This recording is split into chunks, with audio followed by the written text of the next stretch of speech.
wata annabi sassan ya hada da na sama da na ƙasa kowa salati ya kai bai kowa ambato ne ya kai sallallahu alaihi wasallam. Allah da mala'iku a sama su ne mai salati, mutane da aljannu a nan ƙasa Allah ya umurce su da cewa su yi mai salati. Don haka salati dole ce, wajibi ce, ko da su ɗaya a rayuwa dole ce. Mutum ba zai yi shekara 20 ba bai taɓa wa annabi salati ba, ya bar wani babban wajibi kamar wanda ya bar duk wani babban wajibi, domin Allah ya umarni da ita, ya ce ya ayyuhal ladzina amanu sallu alaihi wa sallimu taslima. Akwai wuraren da ake wa annabi salati suna da yawa, cikin su Sheikh Abdullahi Gwandu ya faɗi wasu su a cikin littafi ne Sabilus Sunna al-Musilu ila al-Janna wa jiwarillahi dhil minna, littafin da muka yi mata hakiki kuma ina tsammanin mun karanta littafin a wannan masallaci. Don haka cikin wuraren da ake so a wa annabi salati Shehu Abdullahi Gwandu ya ce wa min hubbihi sallallahu alaihi wa sallam, yana cikin son annabi sallallahu alaihi wa sallam kathratu salati alaihi, yawan yi mai salati. In ana so a gane kana son annabi, ko kai kanka kana son ka gane kana son annabi, to ka yawaita yi mai salati. Yawaita wa annabi salati alamu ne na kana so ne. Sai ya ce waltizamuha da lazimtatta ba'da tashahhudi, bayan an kare tahiyya. Idan kowace tahiyya ka kare kana yin salati. Mafi yawan malamai suna cewa tahiyya ta karshe, amma dai har tahiyya ta farko babu dalilin da ke cire ta. Don haka sai kasance a tahiyya kana wa annabi sallallahu alaihi wasallam salati, kana lazimtatta shine ko da yaushe kana yi. Wa qabla du'a'i, da kafin addu'a, don shi ake cewa sallu ala nabiyil karim, za a addu'a ko Shehu Abdullahi ya ce wa qabla du'a'i, kafin addu'a ana so ka yabi Allah sai a wa annabi salati sannan ayi addu'a, kamar yadda yake cikin tahiyya sai an fara at-tahiyatu lillahi was-salawatu wat-tayyibat, sai an yabi Allah sannan a zo ayi salati, sannan a zo ayi addu'a Allahumma inni a'udhu bika min adhabi jahannam da sauransu. Don haka ana fara yabon Allah a wa annabi salati sannan ayi addu'a. Wa ba'dahu, inji Shehu Abdullahi ya ce da bayan addu'a, bayan an gama addu'a ana wa annabi salati. Wa li sama'i ismihi, da lokacin da aka ji sunan shi, lokacin da aka ji an ambaci sunan annabi, aka ce annabi Muhammad sallallahu alaihi wasallam, wani yana cikin dalilin da ya samu ka sanya wai zan zo gare shi. Kaga malaman hadisi su suka fi kowa yawan wa annabi salati. Duk hadisin da aka rawaito a ce qala rasulullahi sallallahu alaihi wasallam, kakka yadda ka zamna majalisin da ake karatu a ce qala rasulullahi baka ce sallallahu alaihi wasallam, duka yi guda Allah zai ma goma. Idan aka yi karatu aka tashi baka fahimci komai ba, ka samu Allah ya taima salatu goma ba iyaka, ka tashi ka tafiyar ka samu babban rabu. Don shi ku dinga halartar majalisan da ake karatu, musamman na ahlus sunna. Ba majalisan da za a karatu da magariba har isha ya kare ba a ce annabi ya ce ba, ana ta karanta umrul qais ya ce da wani ya ce a tashi.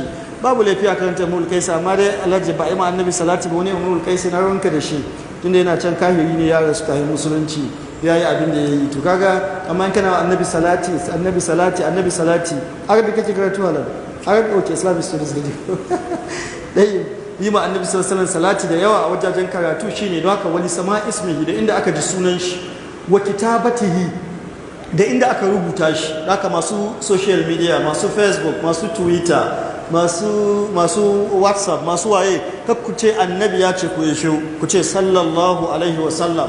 Kai ma ka zo ka karanta wani ya ce annabi ya ce, sai ka ce sallallahu alaihi wasallam, saboda mai ya ce wani kitabatihi, da inda aka rubuta shi. Wannan ya tafi ya samu asali daga duk marubuta, tun sada aka fara ta'alif wa tasanif. In marubuta suka rubuta sunan annabi za su ce sallallahu alaihi wa alihi wa sallam. Wa indal adhani, da lokacin kiran sallah, ya yi kiran sallah, aka gama kiran sallah sai awa annabi salati. Ba in ka ji mai kiran sallah ya ce la ilaha illallah sai ka ce Muhammadu Rasulullah sallallahu alaihi wasallam. A'a, in ka ji ya ce la ilaha illallah, kai ma ka ce la ilaha illallah, sannan ka biyo da salati. Domin annabi ya ce idza sami'tumul mu'adhdhina faqulu mithla ma yaqulu, in kun ji mai kiran sallah ku faɗi abin da yake faɗi. Don haka in ka ji mai kiran sallah ya ce la ilaha illallah, kai ma sai ka ce la ilaha illallah, saboda mai, saboda annabi ya ce in ka ji ya ce kai ma ka ce. To kai kuma daga baya sai ka wa annabi sallallahu alaihi wasallam salati. Don haka ana gama kiran sallah ba Allahumma rabb hadhihi da'wati tama ake ba, me ake fara yi? Salati. Kiran sallah abubuwa nawa ne ya lake da shi? 5, kamar da Sheikh Bakar Abdullah Abu Zaid ya ce cikin tasihud du'a. Na farko su shine idan sami'tumul mu'adhdhina faqulu mithla ma yaqulu, in ka ji mai kiran sallah ka faɗi irin abin da yake faɗi. Na biyu sai me? Sai ka wa annabi sallallahu alaihi wasallam salati. Na uku sai me?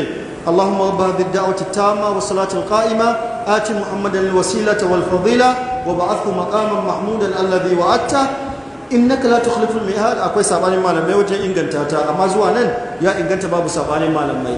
Na uku kenan. Na hudu sai me sai raditu billahi rabban wa bil islam dinan wa bi muhammadin sallallahu alaihi wa sallam rasulan wa nabiyya. Nabiyar sai me sai kai makanka addu'a. Wayannan abubuwan guda biyar suke da alaka da kiran sallah.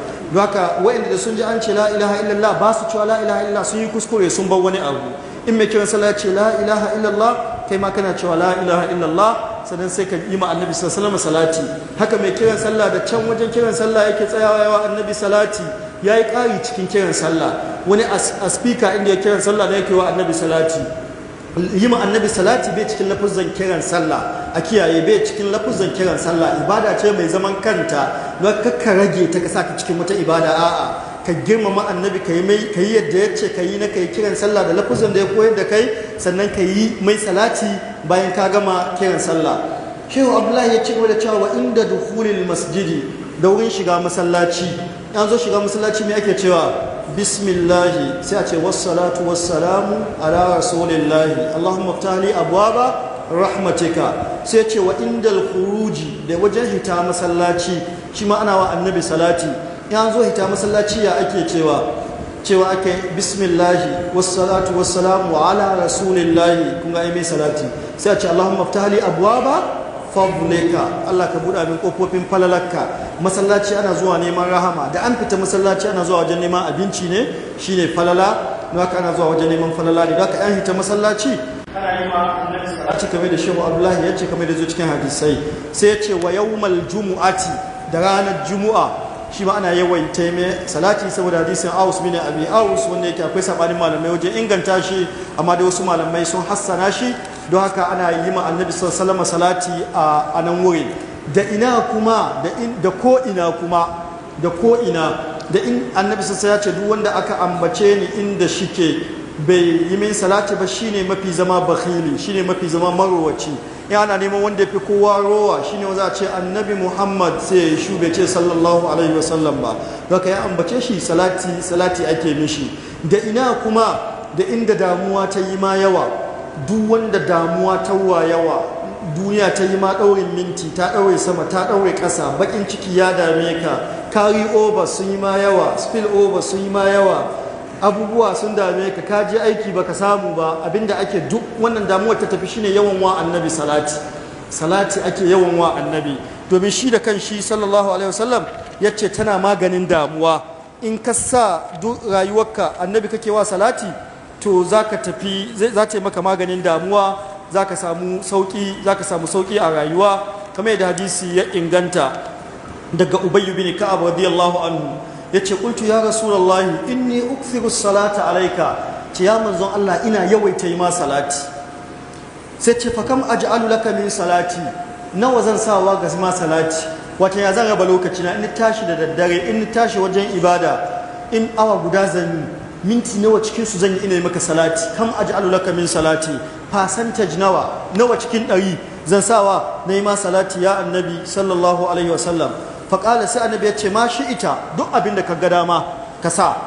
ƙala sai ya ce faƙultu a ruɓa, in sa rubu'i 1/4, in ni tashi zan ibada ta awa ɗaya, in keɓe minti 15 duk kai in kewa salati. ƙala sai annabi ya ce ma shi ita, duk da ka ga dama, fa in zitta fa huwa khairul laka, in ka ƙara daga 1/4 to ya fi ma alkhairi. in ka yi min salati fiye da minti 15 da za ka ibada, to ya fi ma alkhairi. qultu an-nisfu, nice rabi, in tashi zan ibada ta awa daya, in mai da rabi awa minti 30 kai zan dinga wa salati. qala sai annabi ya ce ma shi ita, duk da kaga dama, fa in zitta fa huwa khairul laka, in ka kara daga rabi shi yafi maka. qala qultu fa thuluthaini, nice 2/3 ya rasulullah, in tashi ibada awa daya, in sa maka 2/3 ya zan minti 40 salati ɗaya ce nake yi.